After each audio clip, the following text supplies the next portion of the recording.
బంగ్లాదేశ్లో గత కొంతకాలంగా చింతగా రిజర్వేషన్ అంశం పైన పోరాటం స్టార్ట్ అయింది. అన్ని నెరవేర్చుకున్నా కూడా ఆ దేశంలో ఇంకా అల్లర్లు కొనసాగుతున్నాయి. వాళ్ళ ముఖ్య ఉద్దేశం తేట తెల్లమైంది. ప్రధాని రాజీనామా చేసింది.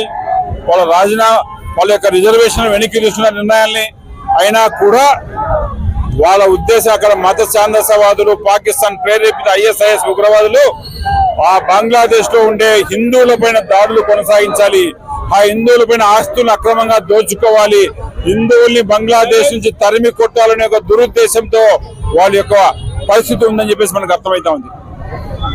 భారతదేశం బంగ్లాదేశ్ ఈ రోజు ఒక స్థాయికి నిలబెట్టింది. బంగ్లాదేశ్ లో ఏర్పాటు చేసిందంటే భారతదేశంలో ఉండే హిందువులు వాళ్ళు దేశం విడిపోయినప్పుడు వాళ్ళకి అన్నం పెట్టిన ఇస్కాన్ టెంపుల్ పైన వాళ్ళపైన కూడా ఈరోజు దాడులు చేస్తున్నారు. బంగ్లాదేశ్ కి కరోనాతో కోరుతుంది.